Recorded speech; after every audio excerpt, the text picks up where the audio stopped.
सभी को नमस्कार। मैं विश्वनाथ सोनी और आप देख रहे हैं मेरा YouTube channel Soni Hindi and English classes.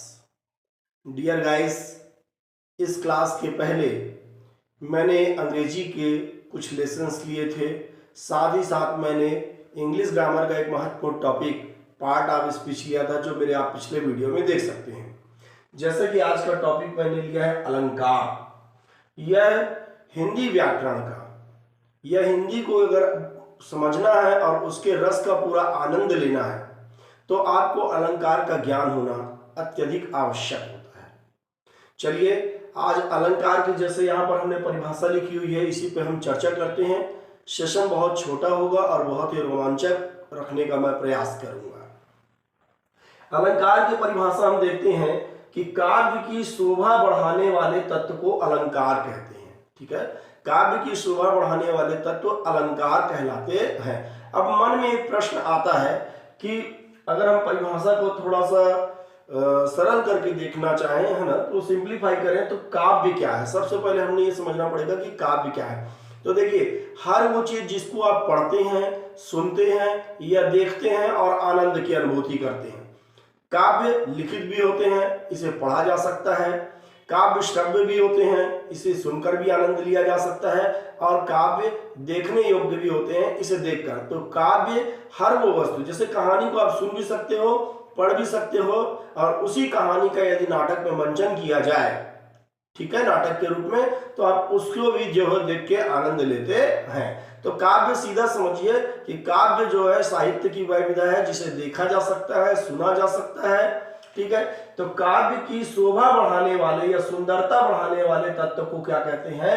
अलंकार कहते हैं। देखिए, जब भी कोई कहानी लिखी जाती है, कोई कविता लिखी जाती है, तो उसमें कोशिश किया जाता है कि उसमें कुछ ऐसी चीजें रखी जाएं या डाली जाएं जिससे कि वो पढ़ने में अत्यधिक रोमांचक हो, पढ़ने में आनंद आए, या पढ़ने वाला या सुनने वाला जो है उसका पूर्ण आनंद ले सके।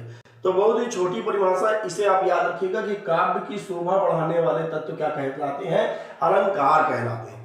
अब देखिए, अभी आपको काव्य को तो मैंने बता दिया कि साहित्य की एक विधा है जिसे पढ़ा जा सकता है, सुना जा सकता है, देखा जा सकता है। एक शब्द और समझने योग्य है कि ये अलंकार क्या है। ये अलंकार शब्द कहां से आ गया? तो अलंकार का जो शाब्दिक अर्थ होता है वह होता है आभूषण या गहना। आभूषण या गहना, गहना तो आप लोग जान रहे हैं। ठीक है, आमतौर पे आपने देखा होगा कि कोई लड़की है, ठीक है, आपकी सहेली है या आपकी मित्र है, और वो आपके पड़ोस में ही रह रही है, ठीक है, परंतु जब उसकी शादी होती है तो विशेष तौर से जो है लोग उसको देखने जाते हैं कि चलो भाई जाके देखेंगे कैसी लग रही। क्यों? ऐसा क्यों? पहले भी आपने उसको देखा है, आप हमेशा से उसको देखते आए, पर जब उसका विवाह हो रहा होता है, वो जब सजी हुई होती है, तैयार होती है, तो उसे देखना एक अलग ही जो है अनुभूति प्रदान करता है। वह और दिनों की अपेक्षा बिल्कुल अलग जान प्रतीत पड़ती। क्यों? क्योंकि उसने जो है श्रृंगार किया होता है, आभूषण धारण किया होता है। तो जिस प्रकार से आभूषण को धारण करने से, गहने को धारण करने से एक स्त्री की सुंदरता में वृद्धि होती है, उसी प्रकार काव्य की शोभा बढ़ाने वाले तत्व को क्या कहते हैं? अलंकार कहते हैं। काव्य चाहे वो कहानी हो, चाहे नाटक हो, चाहे उपन्यास हो, चाहे निबंध हो, दोहा हो, या साहित्य की कोई भी विधा हो, ठीक है, तो उसमें भी कुछ ऐसे तत्वों का प्रयोग किया जाता है जिससे वो शोभनीय प्रतीत हो और अच्छा लगे। अब हमको समझना ये पड़ेगा कि एक नारी की सुंदरता बढ़ानी थी तो आभूषण पहना दिया गया, ठीक है ना, परंतु जब हमको काव्य की, कहानी की, या नाटक की, उपन्यास की, कविता की सुंदरता बढ़ाना होगा तो उसके तो कोई आभूषण पहनाएंगे नहीं। तो इनका आभूषण क्या होता है? तो देखिए, जब काव्य की शोभा बढ़ाई जाती है तो दो तरीके से बढ़ाई जाती है, दो तरह से। पहला होता है शब्द के द्वारा बढ़ाया जाएगा, दूसरा होता है अर्थ के द्वारा बढ़ाया जाएगा। सही है, काव्य में दो तरीके से ही सुंदरता बढ़ाई जा सकती है। एक तो अच्छे अच्छे बढ़िया रोचक शब्दों का, नए शब्दों का, साहित्यिक शब्दों का, तत्सम शब्दों का उपयोग करके काव्य की शोभा बढ़ाई जा सकती है। दूसरा तरीका है कि अगर उसमें शब्द बेहतर ना भी हो तो उसका अर्थ कुछ ऐसा हो कि जो आपका मन मोह ले। तो अब आता है कि अलंकार के वैसे तो बहुत प्रकार होते हैं, परंतु हम पहले भी मुख्य प्रकार पे चर्चा कर रहे हैं। तो अलंकार के दो मुख्य प्रकार होते हैं। पहला होता है शब्दालंकार, दूसरा होता है अर्थालंकार। याद रखेंगे, पहला होता है शब्दालंकार, दूसरा होता है अर्थालंकार। अब इसके प्रकार में ही इसकी परिभाषा छिपी हुई है, ठीक है। जहां काव्य की शोभा शब्द के द्वारा बढ़ती है, ठीक है, जहां काव्य की शोभा शब्द के द्वारा बढ़ती है वहां शब्दालंकार होता है, और जहां काव्य की शोभा उसमें उपयुक्त या प्रयोग किए गए अर्थ के माध्यम से बढ़ती है, वहां पर जो है काव्य में कौन सा अलंकार होता है? अर्था अलंकार होता है, ठीक है। तो मोटी मोटी बात याद रखिए कि अलंकार मतलब आभूषण या गहना, काव्य मतलब कहानी, नाटक, उपन्यास, कोई भी एक विधा हो सकती है। अलंकार का अर्थ है आभूषण या गहना, तो काव्य की शोभा बढ़ाने वाले तत्व अलंकार कहलाते हैं। शाब्दिक अर्थ आभूषण या गहना, मुख्य प्रकार शब्दालंकार और अर्थालंकार, ठीक है। अब अगर हम इसके एक उदाहरण मैं आपको दे दूं, वैसे तो आप जो भी किताबें पढ़ेंगे उसमें आपको कई तरह के जो है आपको उदाहरण जो है तो आपको जो है मिल जाएंगे। शब्द अलंकार में जैसे देखिए, उठो नई किरण लिए जगा रही नई उषा, उठो उठो नए संदेश दे रही दिशा दिशा।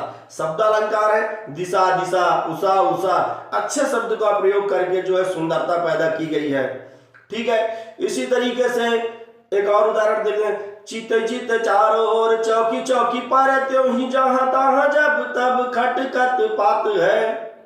तो चितई चितई, चारों ओर, चौकी चौकी, खटखट, इस तरह के शब्द का प्रयोग करके अगर सुंदरता बढ़ाई गई है शब्द के माध्यम से तो शब्दालंकार है। अब इसी तरीके से कई जगह काव्य में जो है अर्थ के माध्यम से सुंदरता लाई जाती है, भले उसके अंदर जो शब्द बहुत बढ़िया ना हो, ठीक है। तो तुलसीदास जी की एक छोटी सी पंक्ति में सुनाता हूं, अर्थ के माध्यम से वहां पर सुंदरता आपको प्रतीत होगी। बधू बिचारी पर घर आई, राखूं नयन पलक की नाई।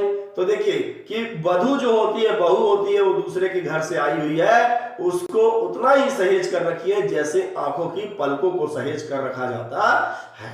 तो मेरे हिसाब से अभी आपको अर्थालंकार समझ में आ रहा होगा। इसी प्रकार है कि जीवन क्या है? निर्जर है। जीवन क्या है? निर्जर है, मस्ती ही इसका पानी। तो देखिए कोई विशेष शब्द का उपयोग नहीं किया गया है, परंतु अर्थ इसका अत्यधिक सुंदर है।